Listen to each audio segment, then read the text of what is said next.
We spent 2 weeks of the summer holidays, one in late July and one in late August, on the North Norfolk coast, Brancaster Staithe, where Sarah spent much of her childhood and her parents still live.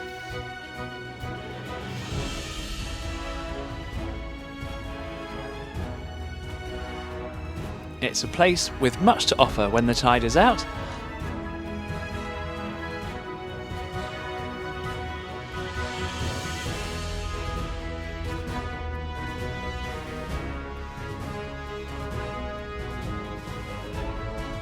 and when it's in.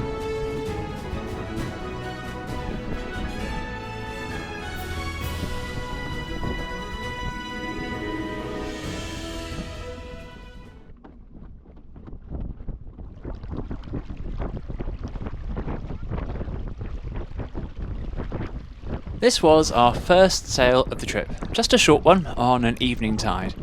But it was special. Not only was it the first time we sailed Tarka in this familiar and much loved place, but it was also the first time we took her out to sea. Only a brief look outside the harbour, but for a few minutes we had an open horizon.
A few days later, we were on a more focused mission. Every so often throughout the season, when the tides are right, Brancaster Staithe Sailing Club runs a race around Scolt Head Island. On this morning, they were running an organised cruise. Sarah and I had raced around the island several times before, and this seemed like an excellent opportunity to take Tarka and the kids around for the first time. James and I had spent the night aboard, and there will be more about our overnight camping in a future video. Here we are, just after breakfast, arriving at the Hard to pick Sarah and Kira up. The boats ahead of us were on their way out to race inside the harbour. Most of the cruising boats had already left. James and I were running a few minutes late.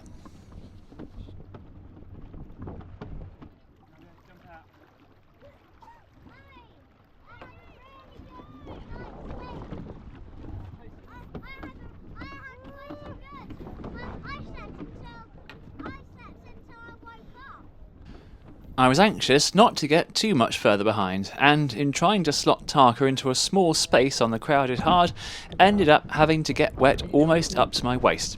Not an ideal start.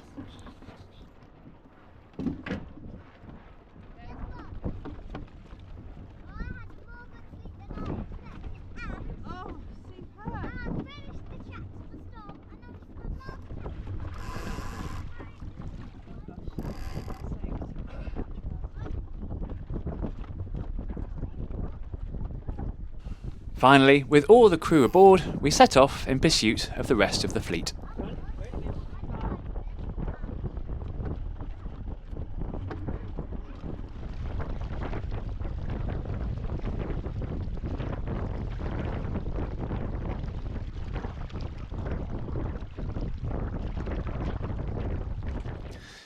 However, we had not got very far at all. We were about here when we heard on the radio that the leading boats, who were already about here, were reporting that it was really quite choppy out at sea.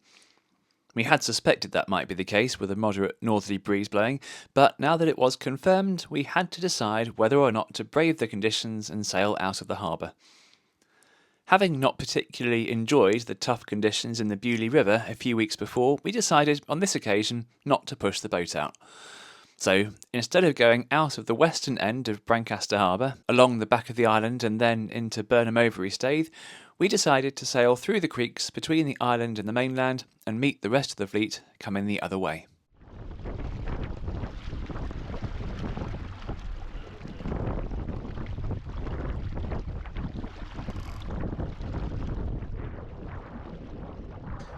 Here we are, reaching along in the smooth waters of Norton Creek, or the Nod, towards Burnham Overy, and feeling rather pleased with our decision.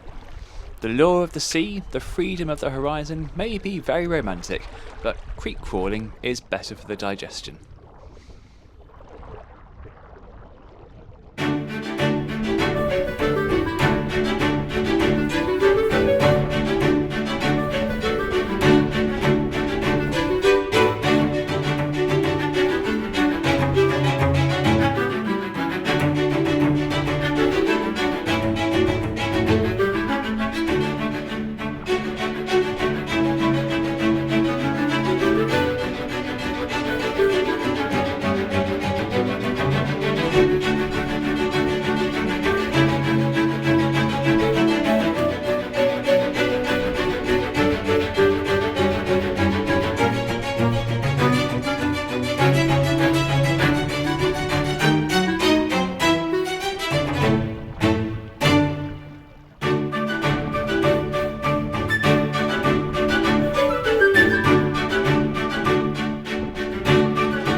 We're now right up at the eastern Burnham Overy end of Scolt Head Island, approaching the harbour entrance.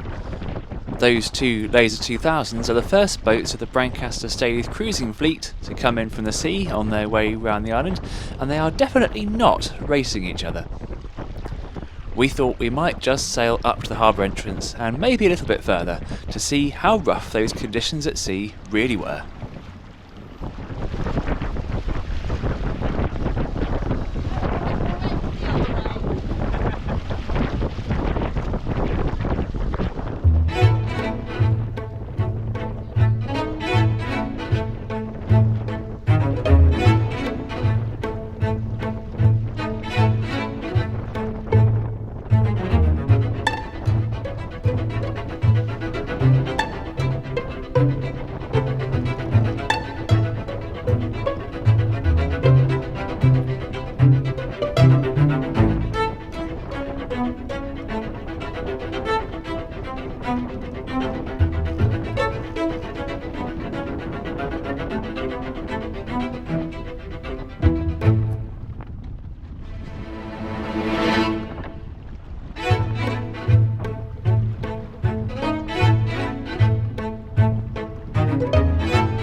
enjoyed the waves, but with the ebb tide starting to run, they were likely to become bigger and steeper quite soon, so we returned to the harbour and decided to go and have a look at Overy Staithe itself before sailing home.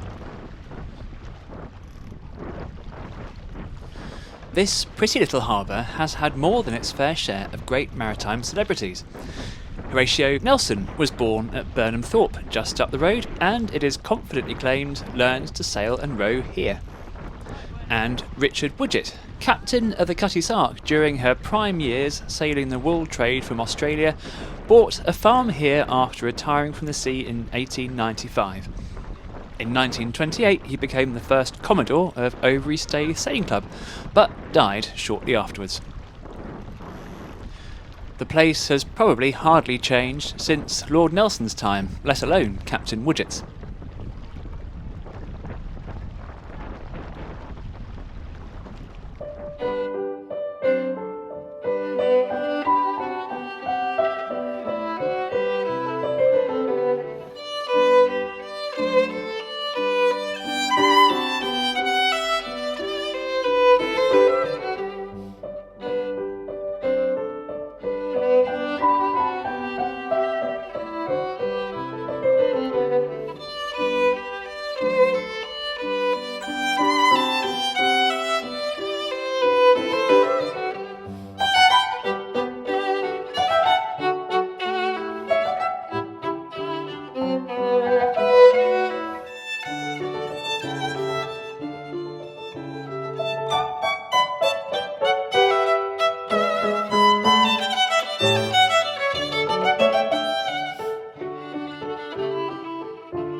It was a bit of a slow sail back to Brancaster Staithe, against the tide most of the way, but we made it without having to resort to the engine.